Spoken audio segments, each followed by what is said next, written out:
அனைவருக்கும் வணக்கம். இன்னைக்கு நம்மள பல பேருக்கும் ரொம்பவே பிடிச்ச ஹனுமானுடைய கதையை தான் பார்க்க போறோம். ஹனுமான் தன்னுடைய சக்தியை ஏன் மறந்திருந்தார்?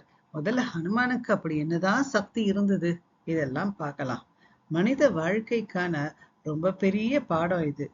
நாம பல நேரங்கள்ல ஒரு கேள்வி பொதுவாவே கேக்குறோம் தினசரி வாழ்க்கையில. என்கிட்ட திறமை இருக்கு, ஆனா நான் ஏன் வாழ்க்கையில முன்னேற முடியல அப்படின்னு. அந்த கேள்விக்கான பதில் ராமாயணத்துல மறைஞ்சிருக்கு. அசுரர்களையே நடுங்க வச்ச ஹனுமன் கூட ஒரு காலத்துல தன்னோட சக்திய மறந்து போயிருந்தார். இது ஒன்னும் சாதாரண கதை இல்ல. மனித மனதின் உண்மைய சொல்ற ஒரு ஆன்மீக ரகசியம். ஹனுமான் பிறந்ததே அசாதாரண சக்தியுடன். ஹனுமானுடைய தாயின் பெயர் அஞ்சனை, தந்தை பெயர் கேசரி. அப்புறம் ஏன் வாயுபுத்திரன்னு நாம சொல்றோம்? எப்படி பாண்டுவுக்கு குழந்தைகள் பிறந்தாங்க இல்லையா, அந்த தேவர்களுடைய அம்சத்தோட, அந்த மாதிரி தான் வாயுவுடைய அம்சத்தோட அஞ்சனைக்கு பிறந்த புதல்வன் தான் இந்த ஹனுமன். இவனுக்கு 11வது ருத்ரன் அப்படிங்கிற பெயரும் உண்டு. இவன் சிவனோட அம்சம். காற்றோட தெய்வீக சக்தி இருந்தது.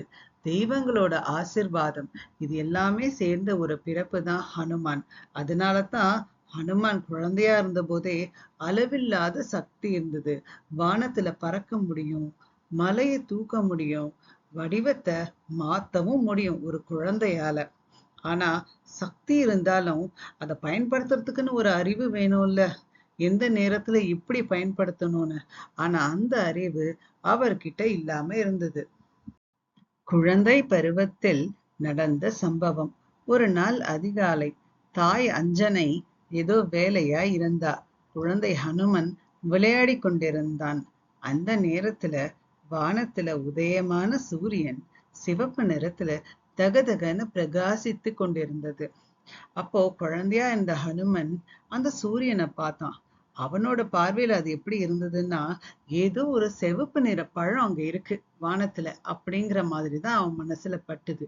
அதனால அந்த பழத்தை எடுத்து நம்ம சாப்பிடுவோம் அப்படின்னு நினைச்சுக்கிட்டே வானத்தை நோக்கி பாஞ்சான். ஹனுமானை பொறுத்த வரைக்கும் அது ஒரு விளையாட்டு. ஆனா இந்த உலகத்துக்கு அது ஒரு அதிர்ச்சியான சம்பவம். தேவர்களுக்கு ஏற்பட்ட பயம். குழந்தை ஹனுமன் நேரா சூரியனை நோக்கி போறத பார்த்து தேவர்களுக்கெல்லாம் ஒரே பதட்டமா இருந்தது. இப்படி கட்டுப்பாடில்லாத சக்தி வளர்ந்தா இந்த உலகமே ஆபத்துல ஆழ்ந்துடும் அப்படின்னு அவங்க நினைச்சாங்க. அந்த நேரத்துல தேவர்களுடைய அரசனான இந்திரன் எப்படியாவது நம்ம ஹனுமானை தடுக்கணும் அப்படின்னு முடிவு பண்ணார். தன்கிட்ட இருந்த வஜ்ராயுதத்தை குழந்தை ஹனுமனை நோக்கி எரிஞ்சார். ஒரு குழந்தையை நோக்கி ஆயுதத்தை எரியறது தவறுதான். ஆனாலும் அதை இந்திரன் செஞ்சார். அது குழந்தை ஹனுமானோட தாடைய தாக்கிடுச்சு. அந்த தாக்குதல்ல ஹனுமான் மயங்கி கீழே விழுந்துட்டான். அந்த ஒரு நொடி பிரபஞ்சமே அமைதியாயிடுச்சு. வாயு பகவானின் வேதனை. நான் முன்னாடியே சொன்னேன் இல்லையா, ஹனுமன் வாயு பகவானுடைய தெய்வீக சக்தியோட ஆசிர்வாதத்தோட பிறந்த குழந்தைன்னு. அதனால அவனை வாயு புத்திரன்னு சொல்லுவாங்க. தன்னோட மகன் கீழே விழுந்ததை பார்த்த உடனே வாயு பகவானுக்கு தாங்க முடியாத துயரம் ஏற்பட்டது. அதனால கோபத்திலையும் வேதனையிலையும் உலகத்துல இருந்த காத்து முழுசையும் இழுத்துக்கிட்டார். அந்த நொடியில இந்த பிரபஞ்சத்துல மனிதர்களால மூச்சு விட முடியல.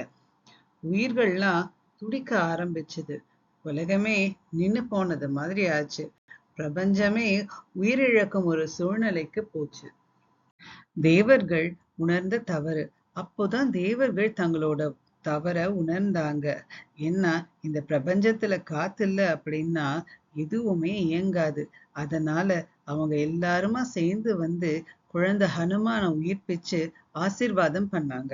தேவர்கள் ஒவ்வொருத்தருமே ஒவ்வொரு வரம் கொடுத்தாங்க. எந்த ஆயுதமும் அவனை அழிக்க முடியாது. அளவற்ற வலிமை கிடைக்கும். மரணத்தை கூட வெல்லும் சக்தி அவனுக்கு உண்டு அப்படின்னாங்க. அதை கேட்டதுக்கு அப்புறமா தான் வாயு பகவான் அமைதியானார். அதுக்கப்புறம் உலகத்துல மீண்டும் காற்று பாய்ந்தது. முனிவர்களின் சாபம் தண்டனை அல்ல, பாதுகாப்பு. ஹனுமான பார்த்து முனிவர்கள் எல்லாம் நீ உன் சக்தியை மறந்துடுவ, யாராவது உனக்கு ஞாபகப்படுத்துற வரைக்கும் அப்படின்னு சொல்றாங்க. சொல்ல போனா பொதுவா நாம இதெல்லாம் சாபம் அப்படின்னு தான் சொல்லுவோம். ஆனா இது உண்மையில ஹனுமானுக்கு சாபம் கிடையாது. ஏன் அவங்க பண்ணாங்க அப்படின்னா, சக்தி கூட அறிவு இருந்தா தான் நல்லது. அப்படி இல்லைன்னா அது அழிவுதான் தரும். சக்தியை எந்த நேரத்துல எப்படி பயன்படுத்தணுங்கிற அறிவு வேணும் இல்லையா? அது குழந்தை ஹனுமன் கிட்ட கிடையாது.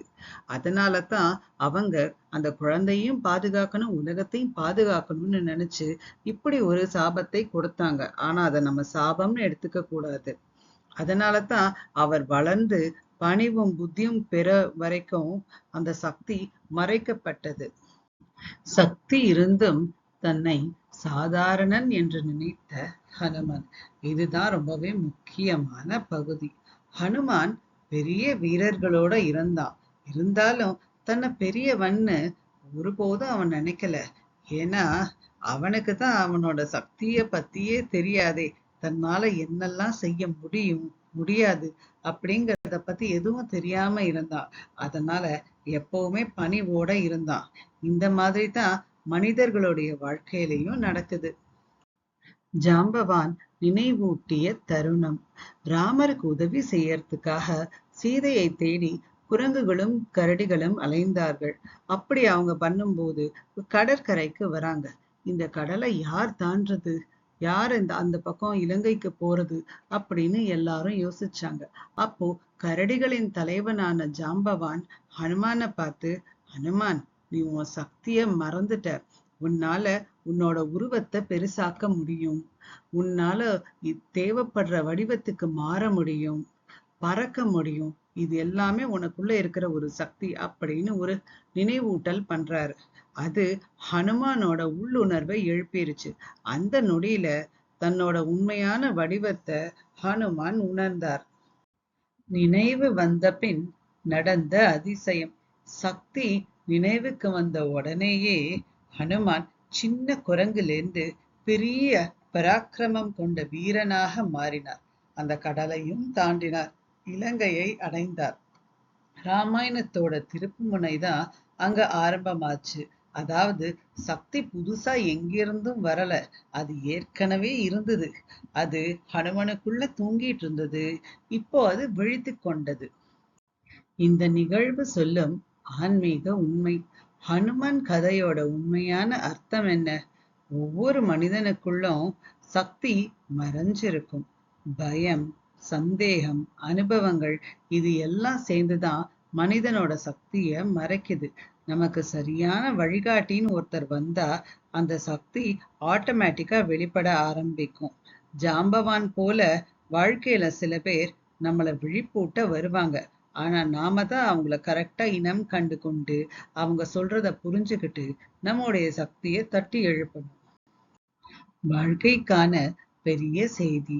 ஹனுமன் தன்னுடைய சக்தியை இழந்தவர் கிடையாது, அதை மறந்தவர். அது போல நாம பல பேர் தோத்து போனவங்க கிடையாது. நம்முடைய உண்மையான திறனை நாம இன்னும் கண்டுபிடிக்கல. ஒரு நாள் நம்பிக்கை வந்தா நமக்குள்ளேயும் இருக்கிற ஹனுமான் விழித்து எழுவார். அந்த நாளே வாழ்க்கை மாறும்.